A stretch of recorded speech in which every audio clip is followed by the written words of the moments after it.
Memphis Morning News Time is 7:15.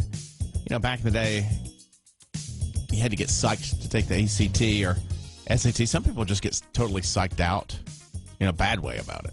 Well, and it's interesting in this world in which we live, it seems like every kid is always getting tested for something, whether it's the TCAP here in Tennessee or the EOC or the ACT or the SAT.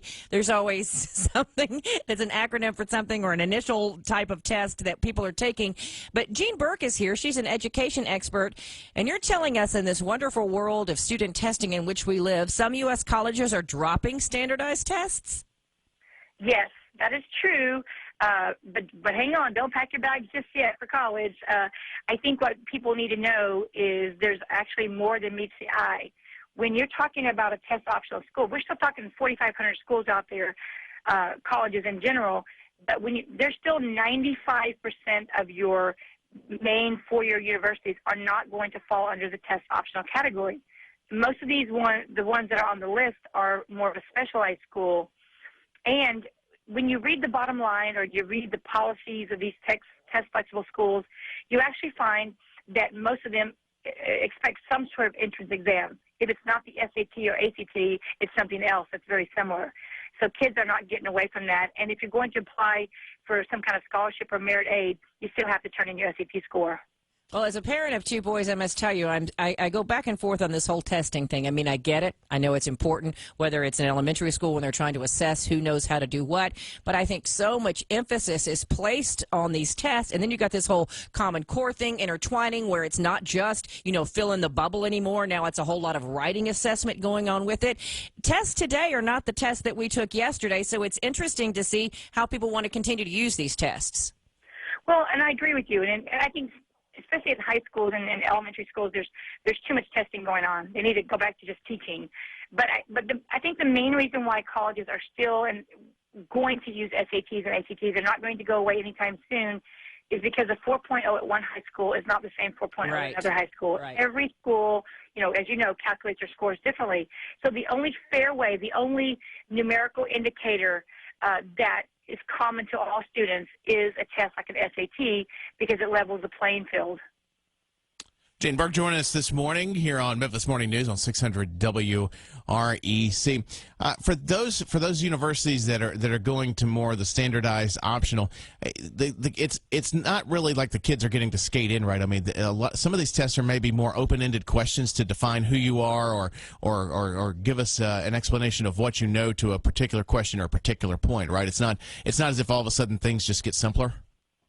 Exactly, and they're all different. They all vary. But what's funny or ironic is that if you go to bigfuture.org, it basically discloses that most kids who go to a test optional school still turn in their SAT scores.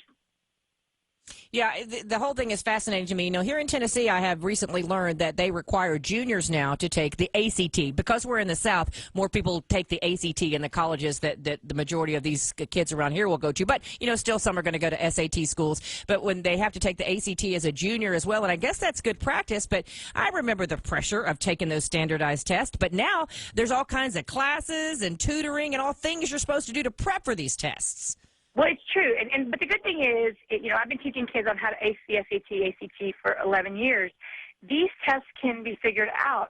The reason why we find that a lot of students, bomb these tests, even really smart kids, even valedictorians, is because they don't understand the test. It's really a logic test, and it's not testing your IQ or a bunch of content. It's testing your critical thinking skills, and that's why a lot of these colleges use these type of tests to get into college because of a good predictor or good indicator of success, because they know that critical thinking is a very necessary component to do well in college.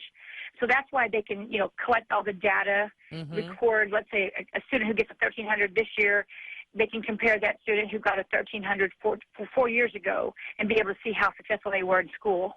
Okay. One of the teachers that helped me prepare for my ACT told me, says don't worry so much about solving the math problem or whatever problem. Figure out what they're asking for. Absolutely. And he or she was absolutely right. These questions are purposely tricky and misleading, and the wrong answers look very appealing. So it's really easy to pick the wrong answer. But here's the cool thing about once you understand that this is logic, every question can be answered in 30 seconds or less. And the answer is all, other than the written portion, the answer is right there in front of you. I mean, It is. It's encouraging. Hey, and I do have a quick question about the SAT and ACT. When it comes to kids taking these tests, do the scores seem higher than they did when we took them? Has the grading changed? Yes and no. The SAT back in 2005 went from 1,600 to 2,400, which it is right now. It's actually going to go back to 1,600 in spring of next year. Now, you're not necessarily getting away from doing what you're doing now. It's basically going to be the same test. They're simply combining the critical reading and the writing together. Okay. So it is going to go back to 1,600. ACT is still 36. Okay, and I just feel like there's more kids making 36s. Maybe there's just more smart kids these days, but I didn't know that many kids that got a perfect score. But this year, I mean, these days I hear about kids getting them all the time. You know, and again, I think it goes back to once kids understand that you can figure this test out. There's a lot of anxiety for these kids, and you know, and just as Tim was saying, it really is going back to reading to what the question is really asking. You know, look at it with a very critical eye, and you'll be surprised that what you thought it was asking wasn't really what it was asking. Well, maybe we'll get you back closer to February before some of the kids start taking these tests. We'll get you to do a little review and preview for the kids as to what they should expect. Sure. Wonderful. Well, nice. And Karen is more than willing to answer sample questions. No, she is not. You answer those sample questions. Sometimes you don't want to be reminded how much you've forgotten since high school and college. Gene Burk, thank you for joining us today.